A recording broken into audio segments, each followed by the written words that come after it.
안녕하세요. 이번 영상에서는 40번 지문 살펴보겠습니다. 우선 단어부터 살펴볼게요. indicator, 지표라는 명사입니다. indicate라는 동사가 있어요. 그게 이제 뭐 나타내다 라는 단어라서 이게 이제 명사로 indicator이라고 하면 나타내 주는 것, 즉 지표가 되겠습니다. acquaintance, 이 말 많이 쓰는데요. 이제 지인이나 주로 아는 사람을 얘기할 때 씁니다. 그러니까 친구라고 하기에는 조금 먼 사람이고 그렇다고 아예 모르는 사람도 아닌데 acquaintance라고 많이 하고요. violate는 위반하다, 침범하다, 주로 규칙을 위반할 때 많이 씁니다. 그래서 이제 뭐 rule 같은 거랑 많이 쓰이는데요. rules, violate the rules. 그 다음에 이 pack이라는 게 이제 뭐로 가득 채우다라는 뜻이 있어요. 동사로 썼을 때. 근데 이제 이게 과거 분사형 packed 같은 경우는 이제 이 형용사처럼 쓰여가지고 몸으로 가득 찬이라는 뜻으로 주로 공간이 사람으로 가득 차 있을 때 많이 쓸 수 있고요. 뭐 그 이외의 경우도 괜찮습니다. channel, 정보의 전달 경로를 의미하는 걸로 지금 쓰고 있고요. 지문에서 compensate for 같은 경우 동사로 for 같이 외워두셔야겠죠. 무엇을 위해서 보상하는지, 무엇에 대해서 보상하는지, 무엇이 상쇄되는 것인지 이런 것들을 이제 알 수 있는 부분이고요. constant, 이거 지금 형용사로 계속적인이라고 이렇게 이제 쓰였는데 사실 이제 요 C가 우리 수학에서 쓰는 상수, 그러니까 즉 계속 변함이 없는 그런 숫자라는 얘기로 이제 쓸 때가 있습니다. 지문 내용 바로 살펴볼게요. 요거 이제 distance, 거리는 두 사람 간의 관계, the relationship between two people에 대한 reliable, 신뢰할 수 있는, 믿을 수 있는 indicator, 지표입니다. Strangers, 모르는 사람들은 stand further apart than do acquaintances. 그래서 이제 이 지인들보다는 strangers, 우리가 멀리 서 있는 거죠. 뭐 예를 들어서 버스나 지하철 기다리는데 낯선 사람 바로 옆에 가서 앉진 않죠. 뭐 그런 겁니다. 그 다음에 acquaintance면 조금 이제 뭐 우리가 옆에 앉는다든지 지하철에서 그런 식으로 이제 할 수 있겠죠. 그래서 acquaintances stand further apart than friends. 근데 또 진정한 친구랑 또 비교하면 또 그렇게까지 우리가 신체적으로 가깝게 가지는 않고요. 그 다음에 마지막으로는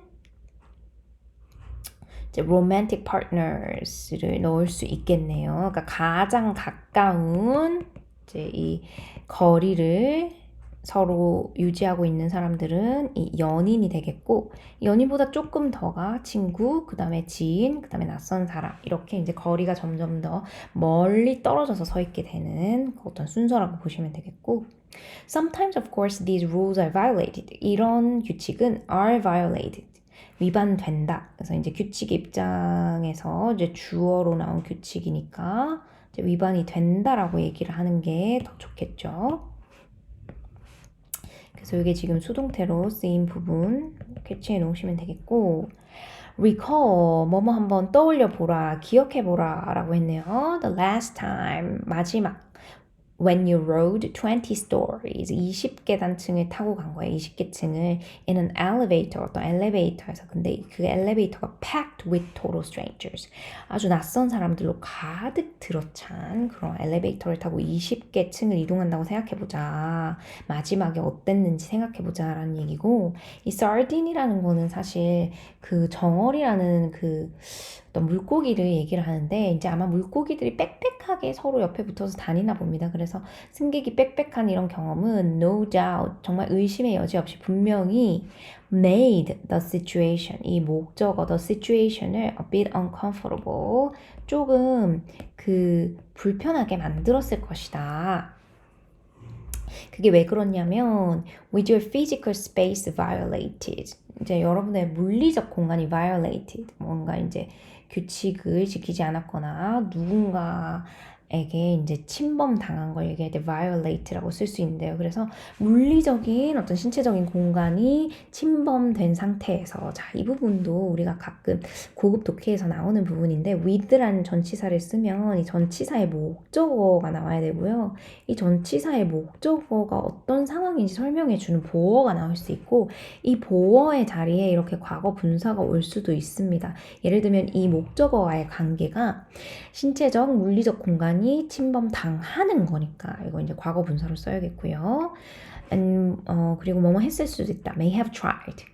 To create psychological space, 이제 심리적인 그런 공간을 만들려고 이제 노력을 했을 수도 있다. By avoiding, 뭐뭐 함으로써, 피함으로써, eye contact, 눈 마주치는 것을. Focusing instead, 그 대신에 on the elevator button, 엘리베이터 버튼에 집중하는 거죠. 이제 모르는 사람이랑 이제 좀 눈을 맞추거나 하고 싶지는 않고 대신에 너무 엘리베이터가 좁아서 또 신체적인 거리는 유지가 안 된다는 그런 얘기죠.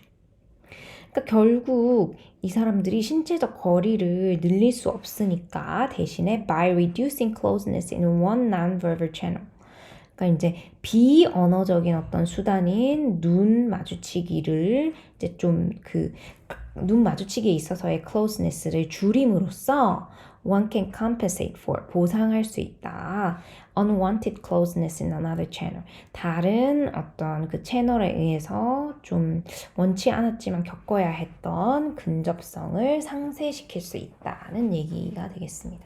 Similarly, 마찬가지로 if you're talking with someone, 어떤 사람이랑 얘기를 해. 어떤 사람이냐면 who is seated several feet away at a large table. 엄청 큰 테이블에서 이제 몇 비트 이상 떨어져서 이제 앉은 그 누군가와 얘기를 하고 있다면 you're likely to maintain, 아마 유지할 것입니다. constant eye contact, 지속적인 시선 처리. Something you might feel uncomfortable doing if you're standing next to each other. 근데 이제 이런 것들은 사실 좀 불편하게 느껴질 수도 있습니다. 만약에 이제 서로 그 옆에 서 있는 그런 경우라면 불편해질 수 있다라는 얘기죠. 그래서 이걸 이제 요약을 한 부분이 있는데요. Physical distance between people is, 그래서 이 신체적인 물리적인 거리 사람들 사이에 있는 그거는 determined by relationship status. 그래서 이 결정이 되는데 by relationship status, 관계의 상황, 상태에 의해서 결정되는데 but when the distance is not appropriate, 그러니까 우리가 신체적으로 어떤 거리를 띄울 수 있는 그런 distance, 거리가 is not appropriate, 적절하지 않은 경우에는 people adjust, 사람들은 이제 조정합니다. Their non-verbal communication, 그들의 이제 비언어적인 의사소통을 to establish a comfortable psychological distance. 그래서 이 비언어적 의사소통을 잘 조절해서 to establish a comfortable, 편안한 심리적인 거리를 확보할 수 있도록 하는 것이 이제 이 지문을 요약했을 때 완성할 수 있는 글이라고 보시면 될 것 같습니다. 이 40번도 다시 한번 읽어보시면서 내용 정리해 놓으시면 좋을 것 같네요.